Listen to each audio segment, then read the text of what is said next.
জন্য রাইট সাইডে আমি এই ছেলে নাকি এখানে কি দেখতে না ভ্যান সালা মেরে দিয়ে চলে যাচ্ছে গাড়ি। গাইস এখন আমরা দার্জিলিংয়ে চলে এসেছি। আমরা কিন্তু মন্দারমণি যাচ্ছি না, আমরা দার্জিলিং যাচ্ছি। আমাদের বাড়ি থেকে কোলাঘাটের দূরত্ব ওই 90 কিমি মতো, তো সেটা ওই 1.5 ঘন্টায় চলে এসেছি। গরমা গরম আলুর পরোটা দিয়ে ব্রেকফাস্টটা সেরে নেই। এই দেখো বাঁদরে বাচ্চা টিকটক করছে। মোটামুটি দুপুরবেলা দেখতে পাচ্ছি কিছু মানুষ স্নান করছে। এখানে কাঁকড়া মরে পড়ে আছে, আমাদের দেশি কুল মাখা চলে এসেছে। তো এই হচ্ছে লাল কাঁকড়ার বীজ, সব কিন্তু কাঁকড়া, সব কাঁকড়া উড়ি ভাই রে ভাই, বিস্তীর্ণ এলাকা জুড়ে শুধু কাঁকড়া আর কাঁকড়া, লাল কাঁকড়া ভর্তি।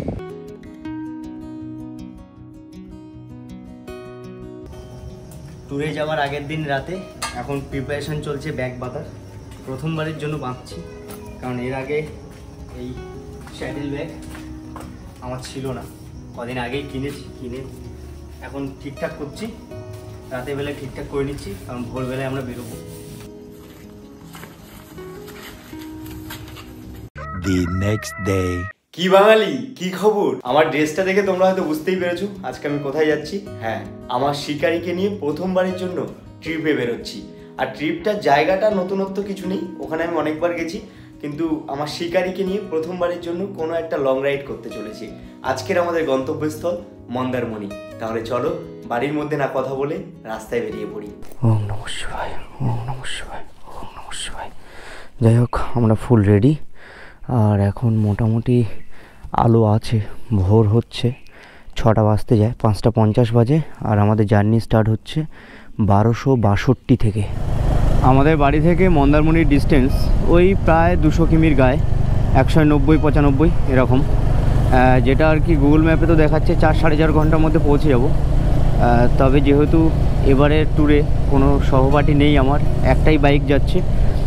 পাপাইদা যাওয়ার কথা ছিল, কিন্তু পাপাইদা একটু কাজের জন্য ফেসে গেছে, তো তার জন্য লাস্ট মোমেন্টে এসে পাপাইদা ক্যান্সেল করলো। তাই আমি একাই যাচ্ছি, মানে একটাই বাইক যাচ্ছে আর কি।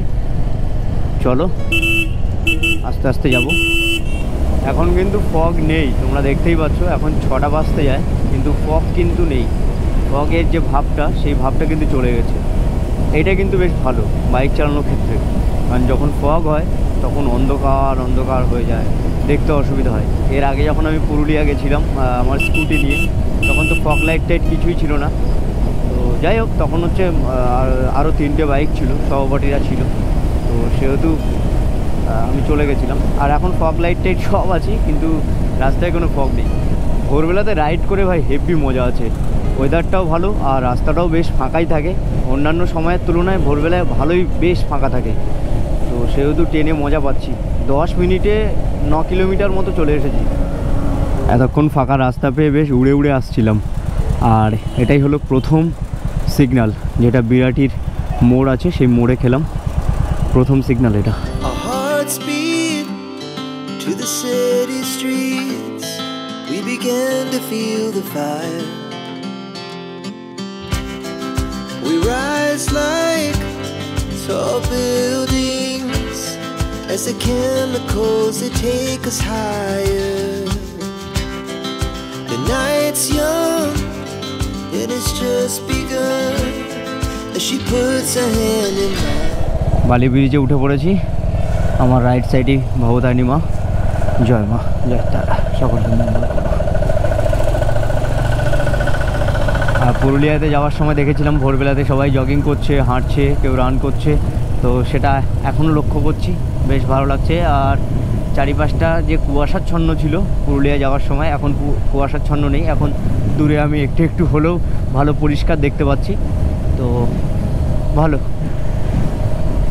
টাইম অনুযায়ী যে ওয়েদার চেঞ্জ হয় সেটারই এফেক্ট এটা। এখন কোনো ট্রেন যাচ্ছে না, তার জন্য রাইট সাইডে আমি এই ছেলে নাকি এখানে কি দেখতে না ভ্যান, এই সালা মেরে দিয়ে চলে যাচ্ছে গাড়ির নাম্বার। এই যে সামনেই গাড়িটা দেখতে পাচ্ছ, ওই যে নাম্বারটা আমি হাইলাইট করে দিচ্ছি, দেখো। এই মালটা এক্ষুনি হচ্ছে আমাকে ঠুকেছে, ভেঙেছে কিনা জানি না, নতুন গাড়ি দেখে বোঝা যাচ্ছে।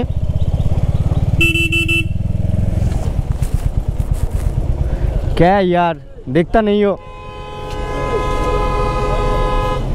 যতটুকু বুঝলাম যে ওই 4 চাকাটা যে চালাচ্ছে, যে আর কি আমাকে হালকা করে নাম্বার প্লেটে ওখানে ঠুকে দিয়েছিল, ও নতুন চালানো শিখছে। ওর গাড়িটা দেখে মনে হলো যে নতুন। যাই হোক, রাস্তাঘাটে চলাফেরা করতে গেলে, বাইক নিয়ে ট্যুর করতে গেলে ছোটোখাটো এরকম ঘটনা অনেক ঘটবে। তো সেগুলোকে ইগনোর করে সামনের দিকে ভোলেনাথের নাম করে হর হর মহাদেব বলে এগিয়ে যেতে হবে, কারণ আমরা ঘুরতে যাচ্ছি, ঝামেলা করতে নয়। তাই ঝামেলাকে পেছনে ফেলে নেগেটিভিটিকে দূরে ঠেলে পজিটিভিটিকে সামনের দিকে এগিয়ে নিয়ে যেতে হবে। দিল্লি রোডকে টাটা বলে এখন আমরা ঢুকে যাব NH-16-এ, যেটা আর কি আমার লেফট সাইডে রয়েছে, আর সোজা গেলেই দিল্লি রোড। চলো, আমরা দিল্লি রোডকে টাটা বলে আমরা NH-16-এ ঢুকে যাচ্ছি, যেটা খড়গপুরের দিকে চলে গেছে।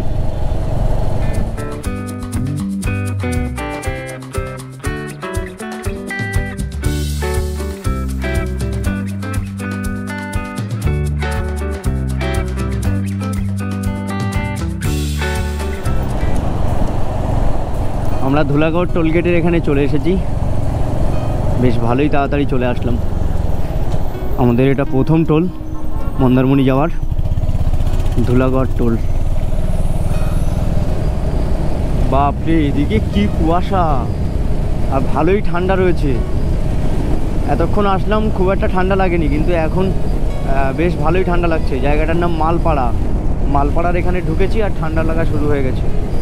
মনে হচ্ছে না দার্জিলিংয়ে রয়েছি, আর মেঘ ভেদ করে আমরা এগিয়ে যাচ্ছি। ভাই রে ভাই, চারিপাশটা তো কুয়াশাচ্ছন্ন হয়ে আছে এখানে। এখন 7টা বাজে, এত কুয়াশা। আমাদের ওদিকটাতে কিন্তু কুয়াশা ছিল না, আর যত এই গ্রামের এই সাইডটাতে আসলাম কুয়াশা কিন্তু তত বেশি দেখতে পাচ্ছি। The night's young, it has just begun. As she puts her hand in mine, we wanna chase the night, wanna dance to the light, pull the stars from the sky, just two hearts running wild, never sleep, never. কিছুই দেখতে পাচ্ছি না। আমি fog light, emergency light সব জ্বালিয়ে দিয়েছি, যাতে করে সামনে যে আছে সেও যেন আমাকে দেখতে পায়, পেছনে যে আছে সেও যেন আমাকে দেখতে পায়। কারণ এত ফগ হয়ে আছে, মানে পুরো ফগি ওয়েদার, কিচ্ছু দেখা যাচ্ছে না। দূরে যে এই মানুষটা হেঁটে আসছিল আমি কিছুই দেখতে পাচ্ছি না। এই দেখো, এখানে একটা গাড়ি দাঁড়িয়ে আছে, আমি দেখতেই পাইনি, কারণ এই কুয়াশা। গাড়িটা ঠিক করছে, খারাপ হয়ে গেছে, ওটা দেখাই যাচ্ছে না, এত কুয়াশা। গাইস, এখন আমরা দার্জিলিংয়ে চলে এসেছি। আমরা কিন্তু মন্দারমণি যাচ্ছি না, আমরা দার্জিলিং যাচ্ছি। তোমাদেরকে একটা সারপ্রাইজ দিলাম। দেখতেই পাচ্ছ চারিপাশটা মেঘে ঢাকা রয়েছে। দেখার কি আছে? আমাদের বাড়ি থেকে কোলাঘাটের দূরত্ব ওই 90 কিমি মতো, তো সেটা ওই 1.5 ঘন্টায় চলে এসেছি। তো 1.5 ঘন্টায় এত দূর আসা আমার কাছে তো ঠিকঠাক, আমি মনে করি যে ঠিকঠাকই এসেছি। এখন ঘড়ির কাঁটায় 7:30 মতো বাজে, আর আমরা কোলাঘাটে চলে এসেছি। এখন কোলাঘাটে একটু পেট পুজো করবো, মানে চা, একটু পারলে লুচি কিংবা পরোটা এগুলো একটু খাবো, খেয়ে একটু পেটটাকে ভরিয়ে নেবো। দেন আবার আমাদের জার্নি স্টার্ট হয়ে যাবে। ওই বলতে গেলেই চলে যে 40% চলে এসেছি, আর 60% মতো যেতে হবে।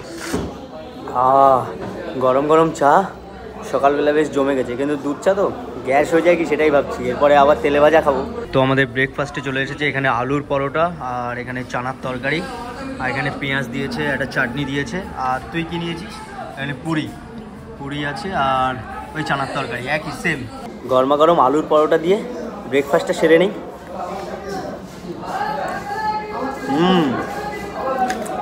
ভালো আছে।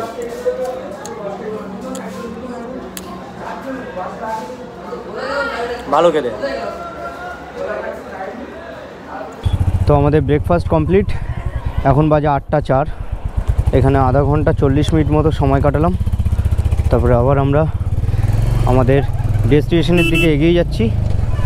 তো আমরা এখন লেফট সাইডের দিকে ঢুকে যাব, আর সোজা গেলে খড়গপুর, যেটা দিয়ে আর কি আমরা পুরুলিয়া গেছিলাম। তো আমরা এখন দীঘার দিকে ঢুকে যাচ্ছি।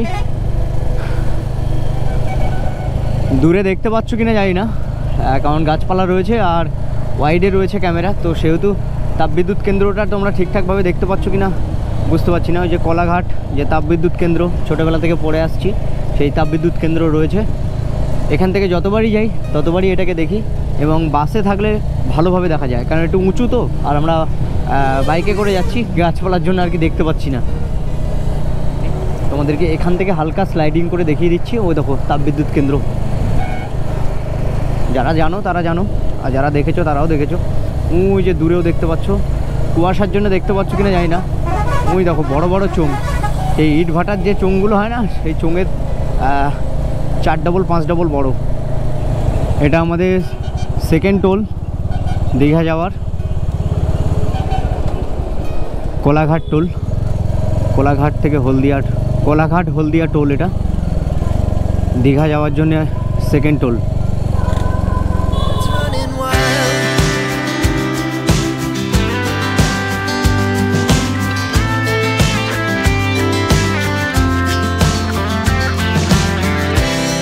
Now the morning is the afternoon. রাস্তাটা দেখো কি সুন্দর লাগছে, এই যে গাছগুলো রয়েছে সাইডে, সেই গাছগুলো একদম পুরো ছায়া করে দিয়েছে রাস্তাটাকে, পুরো চাদরের মতো মুড়ে রেখেছে এক সাইডটা। আহা হা, দারুণ লাগলো আমার এই জায়গাটা। এখন আমরা রয়েছি নন্দকুমারে, নন্দকুমারের রাইট সাইড দিয়ে আমরা চলে যাব দীঘার রাস্তা ধরে মন্দারমণিতে। মানে না দাঁড়াতে চাইলেও দাঁড়াতে হলো, নন্দকুমারটা ছাড়িয়ে একটু পরে এসেই দাঁড়াতে হলো, কারণ গোপ্রোর যে ব্যাটারি, মানে আরেকটা এক্সট্রা ব্যাটারি যেটা ছিল সেটা ভালো নেই, সেটা আর চলছে না। আর যেটা এমনি ব্যাটারি ছিল, মানে যেটা দিয়ে এতক্ষণ চালিয়ে এসেছিলাম, সেটা ব্যাটারি ফুরিয়ে গেছে। তার জন্য এখন চার্জে দিচ্ছি, একটু চার্জ হয়ে যাক 20 মিনিট মতো, তারপরে আবার আমাদের জার্নি স্টার্ট করবো। এখান থেকে আর ওই 75-76 কিমি মতো আছে, ওটা চলে যাবো, 1.5 ঘন্টার মধ্যে চলে যাব। কিন্তু এখানে 20 মিনিট মতো একটু চার্জ দিতে হবে, না হলে গোপ্রোটা আমি কিছু দেখাতে আর পারবো না। তো সেহেতু একটু ওয়েট করি এখানে। বাই দ্য ওয়ে, আমার শিকারিকে সাজিয়ে গুছিয়ে কেমন লাগছে একটু জানিও। মানে এই ট্যুরের জন্য প্রথমবার ব্যাগ ট্যাগগুলো সাজালাম, এখানে ব্যাগ ট্যাগ রাখা রয়েছে, তো কেমন লাগছে কিন্তু জানিও। আমার তো দারুণ লাগছে, পুরো মনে হচ্ছে না একটা ট্যুরের দৈত্য দাঁড়িয়ে আছে। 15 minutes later. যাই হোক, 15-20 মিনিট চার্জ দিলাম, এখন বাজে 9টা। আবার আমরা আমাদের ডেস্টিনেশনের উদ্দেশ্যে এগিয়ে পড়লাম।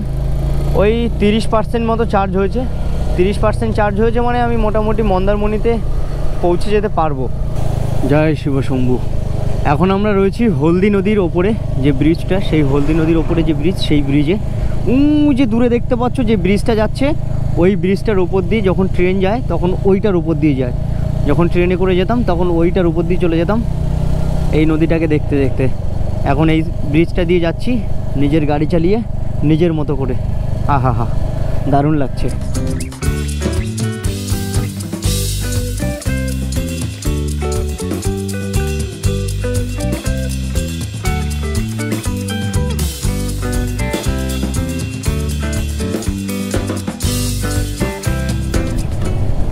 সাইড দিয়ে দেখতে পাচ্ছি ধান চাষ কিন্তু শুরু হয়ে গেছে।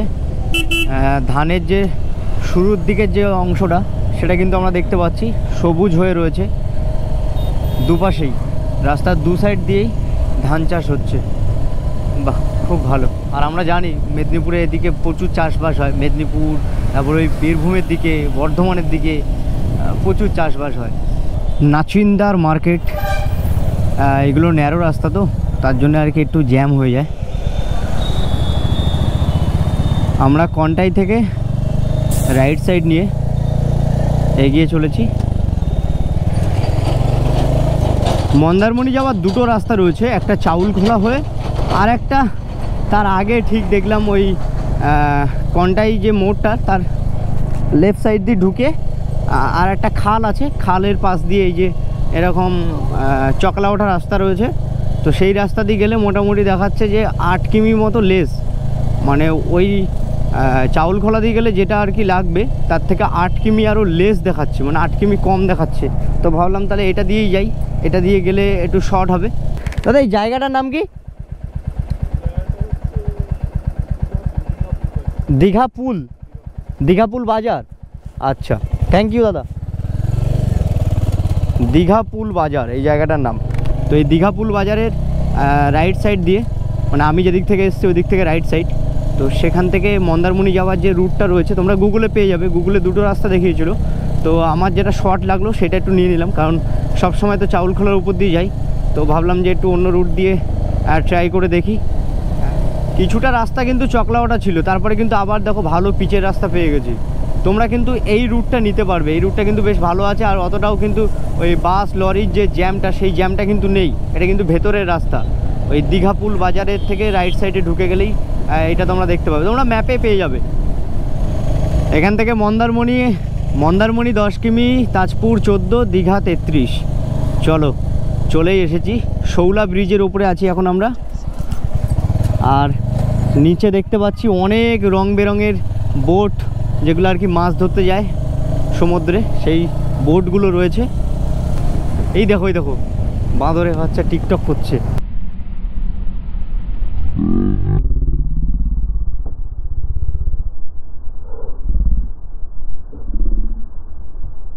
আরে এরা কারা? ব্রিজের ওপরে টিকটক করছে, মা পোঁত দুলিয়ে।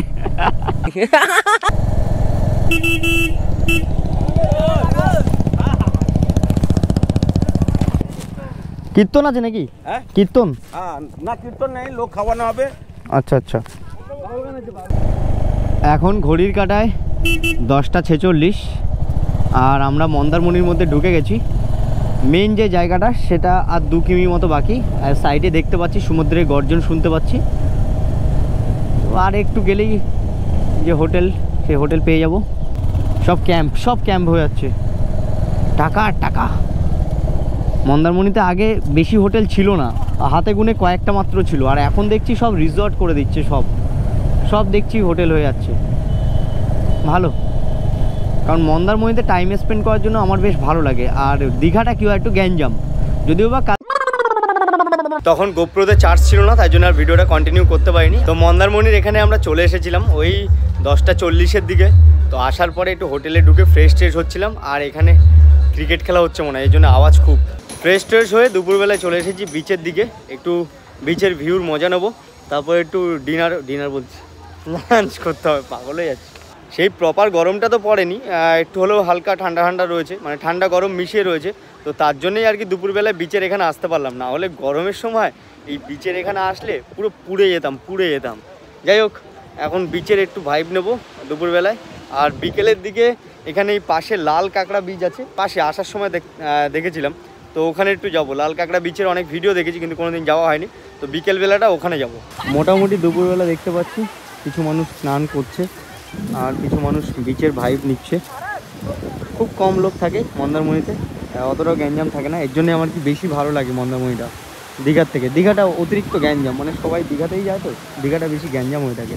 এখানে কাঁকড়া মরে পড়ে আছে বাইরে, এগুলোর দাম অনেক ভাই, একটা হচ্ছে 100 টাকা 200 টাকা এরকম ভেজে দেবে আর দাম নেবে, আর সেগুলো এখন বিচের পাশে মরে পড়ে আছে। একটু কাকুর দোকান দিয়ে শসা খাবো, শসা ছাড়াচ্ছে, বড় বড় শসা 10 টাকা পিস। এই যে, তাছাড়া এখানে দেশি কুল রয়েছে, পেয়ারা রয়েছে, বেশ ভালো।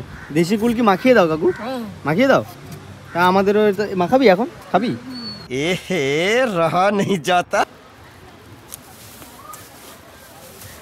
এখন আমরা দেশি কুল মাখা খাবো। এগুলো কি তোমাদের কুল গাছ নাকি কিনে আনো? কিনে আনো? ও ওই বন্যার সময় সব নষ্ট হয়ে গেছে, তাই তো? আমফানের সময়। এখন দেশি কুল খাবো, দেশি কুল মাখা। সমুদ্রের পাড়ে এসে এখন দেশি কুল মাখা খাচ্ছি, কাকুর হাতের স্পেশাল। বাহ, থ্যাংক ইউ কাকু। আমাদের দেশি কুল মাখা চলে এসেছে, খুব সুন্দরভাবে মাখিয়েছে, ওপর থেকে দেখে তো জিভে জল চলে এসেছে। এবার খাবো। সমুদ্রের পাড়ে এসে সকলে মাছ ভাজা কাঁকড়া ভাজা খায়, সেটা খাবো হয়তো পরে, কিন্তু তার আগে এখন দেশি কুল মাখা খাচ্ছি।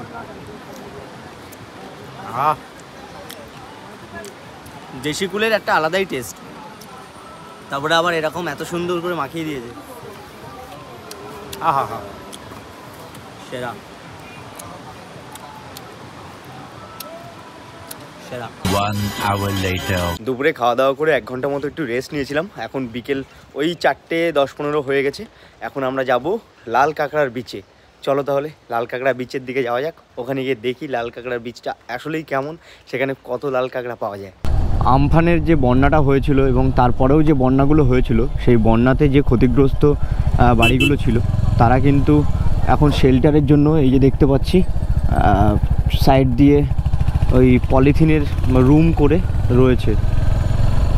সত্যি ওই যে আমফানের সময়, ফণির সময় যে ক্ষতিগ্রস্ত হয়েছিল দীঘা, শঙ্করপুর, উদয়পুর, তারপরে তাজপুর, সত্যি মানে কি বলবো, আমরা তো এসেছিলাম ত্রাণ নিয়ে, আমরা দেখেছি মানে মানুষের ঘর বাড়ি, চাষের জমি কিছুই ছিল না। তবু তো দেখছি এখন চাষবাস হচ্ছে, কারণ অনেকটা সময় কেটে গেছে, এখন তবু জমিগুলো ঠিকঠাক হচ্ছে।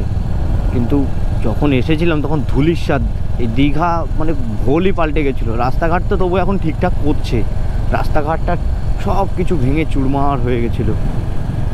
যাই হোক, আস্তে আস্তে সব ঠিক হয়ে যাক, ঠিক হয়ে গেলে ভালো। গাড়ি এখানে রেখে দেবো, এখানে রেখে হেঁটে হেঁটে যাবো, তাই তো? লাল কাঁকড়া বিচের এখানে চলে এসেছি। লাল কাঁকড়া আছে কি নেই? হ্যাঁ আছে। তো এটাই হলো লাল কাঁকড়া বিচ, যেটা আর কি মেনলি লাল কাঁকড়ার জন্য বিখ্যাত। আমি দেখতে পাচ্ছি দূরে লাল কাঁকড়া রয়েছে, যে দেখতে পাচ্ছ। আচ্ছা আচ্ছা, জুম করে দেখাচ্ছি। এই যে দেখতে পাচ্ছ এই যে গর্তগুলো, এই গর্তগুলোই হচ্ছে কাঁকড়ার গর্ত। এই গর্তগুলোতে কাঁকড়া রয়েছে, আর আমরা যখন তাদের কাছে যাব তখন কিন্তু সেই কাঁকড়াগুলো এই গর্তে ঢুকে যাবে। প্রচুর গর্ত রয়েছে দেখতে পাচ্ছ। তো যেটা বলছিলাম আর কি, কাছে গেলে ওরা ঢুকে যাবে। যে দেখতে পাচ্ছ একটা লাল কাঁকড়া দেখতে পেয়েছি, ওই দেখো ঢুকে গেল। তারপরে আর কই ওই দেখো ওই একটা আছে, দেখো ওর কাছে যাচ্ছি, ও আবার ঢুকে যাবে, দেখবে ঢুকে গেছে। তো এটাই আর কি, মানে ওদের কাছে গেলেই ওরা পুকপাক করে ঢুকে যাবে। বিস্তীর্ণ এলাকা জুড়ে শুধু লাল কাঁকড়া, লাল কাঁকড়া, লাল কাঁকড়া। এটার জন্যেই আর কি এই বীজটার নাম লাল কাঁকড়া। তোমরা গর্তগুলো দেখে বুঝতে পারছো, দেখো কত গর্ত কাঁকড়ার। এগুলো থেকে আবার কি চারা বের করবেন? হ্যাঁ, এগুলো থেকেই চারা হয়। পুঁই ডাঁটা, পুঁই ডাঁটা হচ্ছে শুকিয়ে তারপর আবার চারা হবে পুঁই শাকের। বাহ, খুব ভালো। তো লাল কাঁকড়া বিচের ওখানে একটু টাইম স্পেন্ড করলাম, ভালো লাগলো। একটু ফাঁকা ফাঁকা বিচ। আর লাল কাঁকড়া যেগুলো রয়েছে বিস্তীর্ণ এলাকা জুড়ে লাল কাঁকড়া রয়েছে, কিন্তু কাছে গেলে তোমরা দেখতে পাবে না, দূরের থেকে দেখতে হবে, দূরের থেকে চোখের মাধ্যমে দেখতে হবে। ওই ক্যামেরা লেন্স দিয়ে সব কিছুকে দেখানো সম্ভব নয়। যাই হোক, আমরা আবার পুনরায় মন্দারমণির ওখানে চলে যাচ্ছি। ওখানে গিয়ে একটু টাইম স্পেন্ড করবো, একটু বিচে ঘোরাঘুরি করবো, একটু খাওয়া দাওয়া করবো, ব্যাস আজকের দিনটা এইভাবেই কাটাবো। আবার কালকের নেক্সট জার্নি।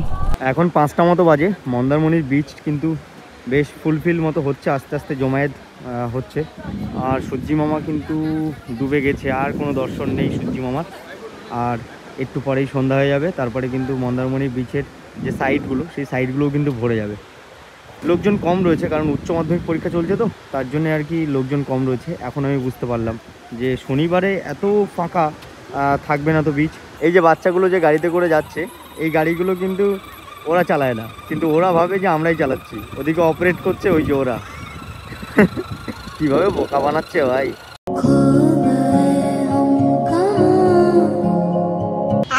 এখন আমরা খাবো স্প্রিং পটেটো চিপস। সবই আলুর, একই গোয়ালের গরু, শুধু নামটাই হচ্ছে চেঞ্জ। কখন ফ্রেঞ্চ ফ্রাই, কখন আলু ভাজা, কখন চিপস, নামগুলো শুধু পরিবর্তন হয়। আমাদের স্প্রিং পটেটো চিপস হয়ে গেছে। এখন তার উপরে মশলা, মেয়োনিজ, সস, টমেটো সস এইসব দিচ্ছে। Complete, thank you.